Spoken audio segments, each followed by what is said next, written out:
जय हिंद स्टूडेंट्स।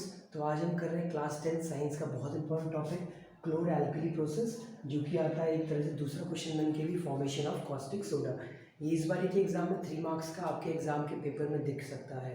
तो बहुत ईजी है, 4 मिनट में आप समझ जाएंगे और जितने भी क्वेश्चन हैं सब इसी में से आते हैं, तो एक बार ज़रूर ध्यान देना। तो होता क्या है, हम लोग लेते हैं पहले एक बीकर के अंदर या कंटेनर के अंदर क्या ब्राइन सोल्यूशन। अब ब्राइन सोल्यूशन क्या होता है बेटा? कुछ नहीं, ब्राइन सोल्यूशन का मतलब है नमक का पानी। तो सॉल्ट सोल्यूशन, जो नमक का पानी होता है ना, उसी को हम बोलते हैं ब्राइन सोल्यूशन। ओके, अब बेटा सॉल्ट की बात करें तो सॉल्ट हमको पता है एक ही बेटा कौन सा वाला है, NaCl। NaCl क्या है? कॉमन सॉल्ट, बट ये किस फॉर्म में होता है? यहाँ पे ये होता है आपके एक्वस फॉर्म में बेटा। अब एक्वस फॉर्म का मतलब क्या है? जैसे ही इस नमक को आप पानी में डालोगे ना, तो ये जो सॉल्ट होता है बेटा, ये 2 पार्ट्स में बढ़ जाता है, sodium positive and chlorine negative में। ये आयंस में बढ़ जाता है, क्यों?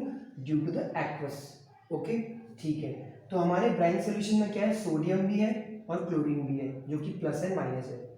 अब क्या होता है, ये पानी भी तो है बेटा। ब्राइन सोल्यूशन मतलब मैंने क्या बोला? नमक का पानी। नमक का मतलब सोडियम क्लोराइड। पानी का मतलब क्या होता है बेटा? तो पानी का मतलब क्या होता है आपका? H2O। ठीक है ना। अब होता क्या है, हम लोग इसके साथ 2 रॉड्स लेते हैं और दोनों को कनेक्ट करते हैं बैटरी के साथ। बैटरी का प्लस वाला इस रॉड को पूरा पॉजिटिव कर देता है और बैटरी का नेगेटिव वाला इस रॉड को पूरा नेगेटिव कर देता है।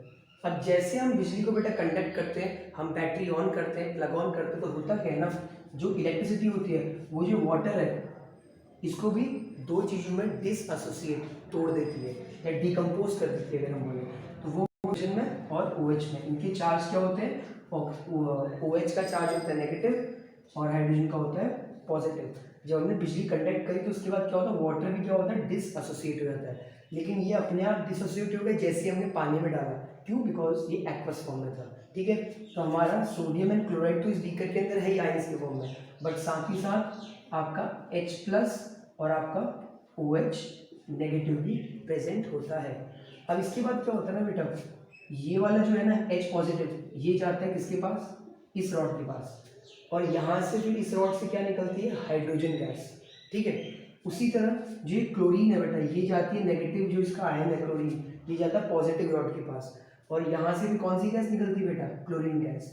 ठीक है, अब जहाँ से क्लोरीन गैस निकलती है वो रॉड कौन सी होती है बेटा? Anode rod. और जहाँ से आपकी आपकी हाइड्रोजन गैस रिलीज हो रही है वो कौन सी होती है? आपकी कैथोड रॉड। अब एनोड और कैथोड में एक चीज समझना, जहाँ पे ऑक्सीडेशन होता है उसको हम एनोड रॉड बोलते हैं, याद रखना।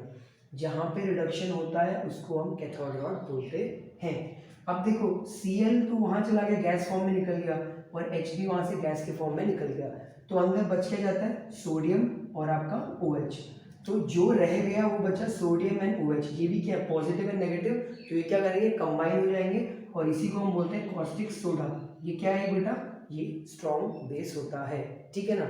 तो ये टॉपिक अच्छे से कर लेना, बहुत इंपॉर्टेंट है, आने के चांसेस बहुत ज़्यादा हैं। Thank you so much. जय हिंद।